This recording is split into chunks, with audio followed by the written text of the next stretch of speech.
Welcome to the NWI.com Political Roundtable for Thursday, October 20th. I'm Robert Blaszkiewicz, Assistant Managing Editor of The Times. Joining with me today, Doug Ross, Editorial Page Editor of The Times. Mark Kiesling, Times columnist, is on vacation, so hopefully we'll have him back in the fold next week and we'll have a trio again. It's been a duo for a couple weeks. So this week, we're going to start off by talking about some interesting developments involving the trash-to-ethanol ongoing saga. Looks like the land in Schneider in South Lake County, where the trash-to-ethanol plant was proposed to be located, is now up on the market again. What does it say about the project? It says that project is in real serious trouble. The Earl Powers had purchased an option on this, who's Powers Energy One, or all that business, but it's Earl Powers as the principal. Yeah. Bought an option to acquire that land. The option expired, and now, to my mind, his options on that project are running out.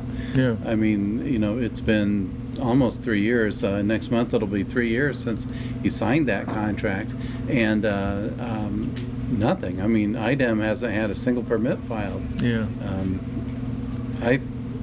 I don't see that going anywhere. Right, and we have not heard anything really from Earl Powers on the land or the status of the project, and I think that's kind of been an ongoing problem. Is really there's a lot of questions about the trash-to-ethanol project. Few answers have been provided. Well, let's take the financing for one. I mean, who's going to pay for it? Who's going to loan the money and all of this?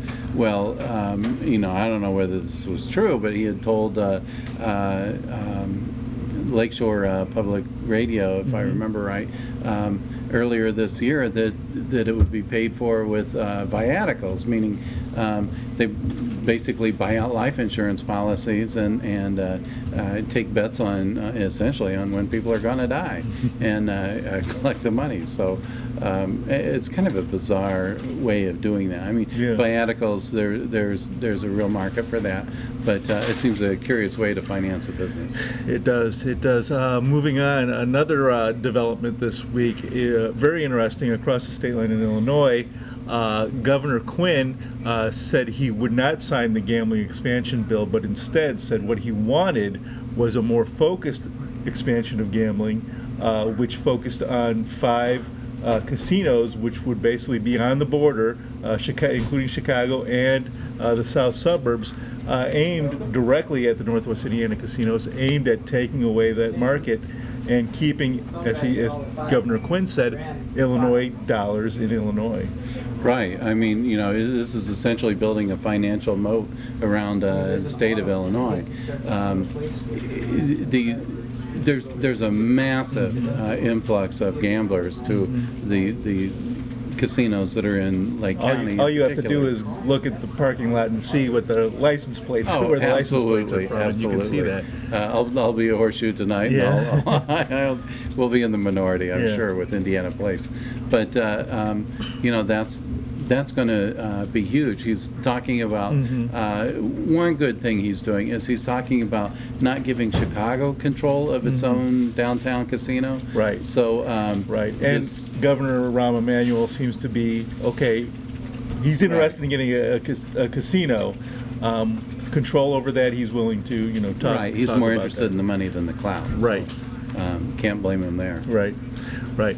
Now, what could Governor Daniels' response to this be? There has been some talk about if Illinois goes ahead with these plans, that Indiana's response may be to allow land-based gaming. Absolutely, and Governor Daniels seems very open to that. I mean, let's be honest.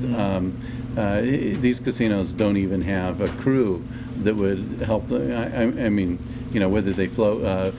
Blue Chip was built in a moat. Yeah, I mean, that's not going anywhere. Yeah, it's, exactly. I mean, for all intents and purposes, it's a land-based casino. You can come and go at will. It's the whole idea that you could cruise was a way to limit the boarding, and now that limit on the boarding has been taken away. So the idea of why not land-based? Well, for all intents and purposes, they are. Yeah. Sure. And obvious the most likely first place that would move to land would be Gary, which has seen attendance at its most decline, and there's the plan to locate in the area of I-94 and I-65 right there along those expressways and locate a casino and an entertainment complex there. That probably seems like the most likeliest next move. And then the question is, how will it pay off? I think the dynamics of the industry are changing dramatically with Quinn's announcement, and so we'll just have to see. Personally, I hope that they build that Klein Avenue Bridge soon, so that at least Ameristar will have a shot at competing fairly. Sure. We're taping this midday Thursday, and of course the big news all morning has been the capture and death, killing of Libyan former President Moammar Gadhafi. And Doug, any reaction from that, and what it means for the U.S., what it means for U.S. foreign policy, and the way President Obama has kind of handled this whole situation? It's been 7 months since he first announced our involvement. Well, right. I mean, and contrast that to the 10 years and counting that we've been in Afghanistan. Of course, we went into Afghanistan for regime change and also to get Osama bin Laden, which he's been gotten. And then subsequently we went into Iraq for regime change and to get Saddam Hussein. And now Libya, we used air power primarily, and then sent, if I remember right, 100 troops in. And now, personally, I think you get those troops out. Well, and we've seen, there's certainly the difference, and that Obama, wanted an approach that would minimize any risk to U.S. troops. No, there have been no U.S. casualties in this conflict. And just these past couple of weeks, we've seen, the continued toll from the wars begun by George W. Bush, which we've seen 2 soldier funerals within the past week or so.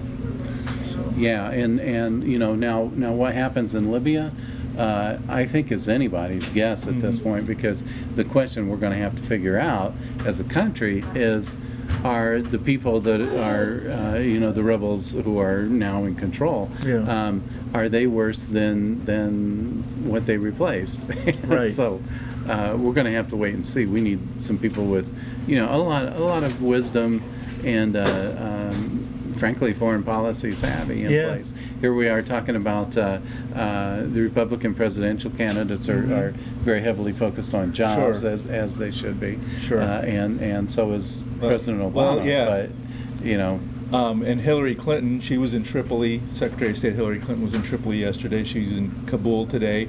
And I happened to see a video of her, I think it was posted by CNN, of her kind of joking and laughing at one of the Republican candidates, Herman Cain.